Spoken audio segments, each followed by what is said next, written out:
Good morning, I'm Monica, and I am doing my refutation speech on Thomas Castro's claim. And his claim states that steroids have significant medical uses. And of course, I'm not saying that they don't, because or else they wouldn't be approved by like the FDA and they wouldn't be used to help people with like certain medical conditions. So, oops. Okay.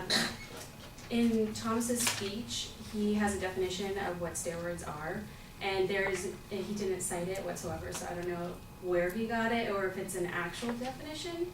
So I looked it up myself, and I looked it up on dictionary.com, and according to them, it says a steroid is any large group of fat-soluble organic compounds, as the sterols, bile acids, and sex hormones, most of which have specific physiological action. And that is nothing like anything like what he has for his definition.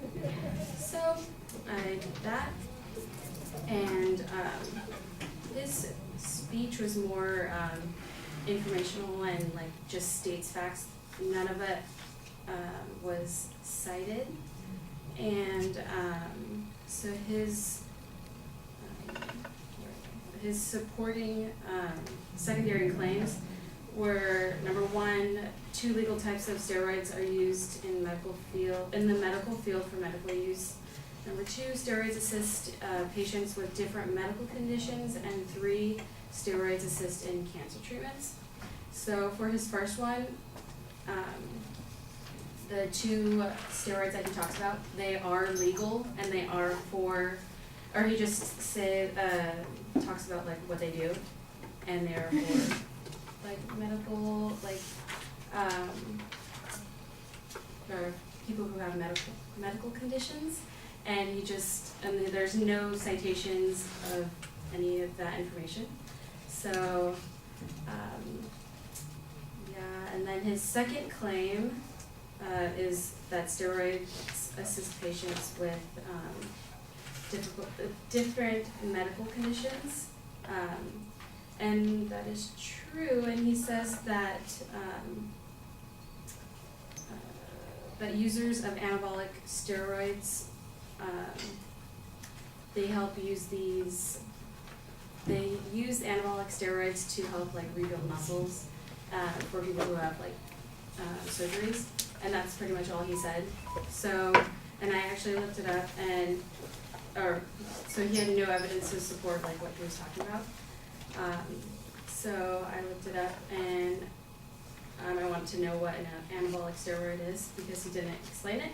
So according to WebMD, anabolic steroids are used to build up muscles, and it continues to say that the anabolic steroids are mostly abused by athletes, and they're synthetic versions of testosterone, and that is a male hormone. And then it continues saying like throwing one's testosterone level out of balance can like have a wide range of consequences. So then I looked into that, and because that's what he says is that people use it for surgery.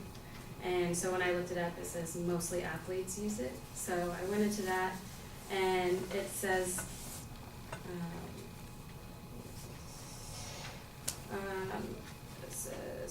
so I looked it up, and it says, according to the U.S. News, nearly 1 in 10 retired National Football League players, they had surveyed saying that they had used like that kind of steroid.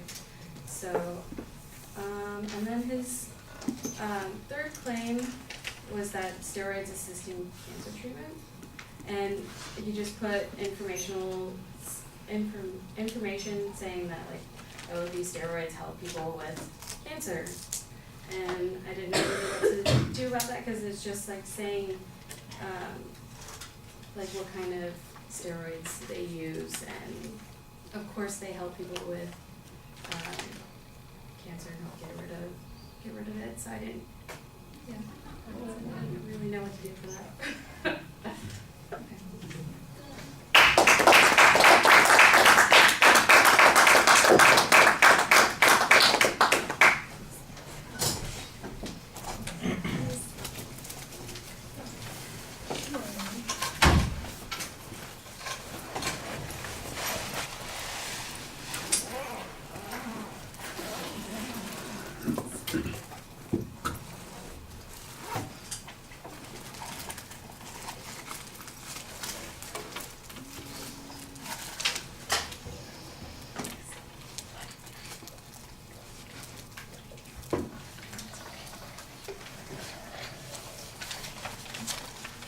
All right, Monica, the issue that I see here is that you basically are taking a position that suggests that the advocate has not presented an argument.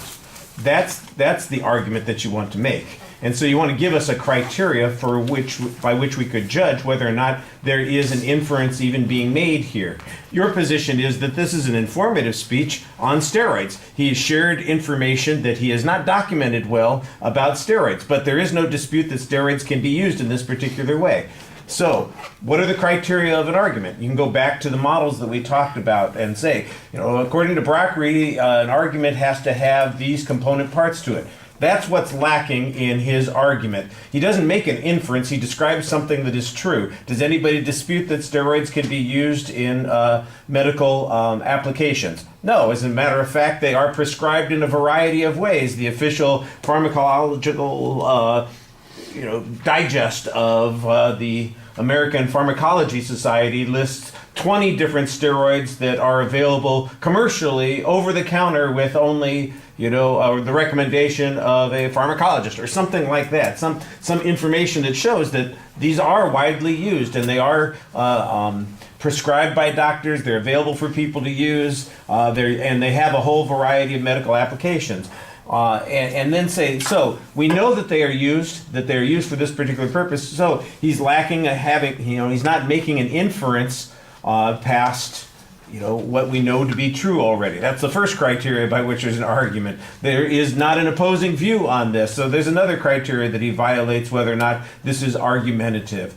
Now, there are possible inferences that could be made here, but he doesn't make any of those inferences. For example, that there are uses beyond those which they are currently being applied to. He doesn't make that particular claim. That might have been an argument, but he doesn't make that claim in the argument. So we're missing an argument there also. So what you want to do is point out the failings of the argument to even live up to the criteria of an argument.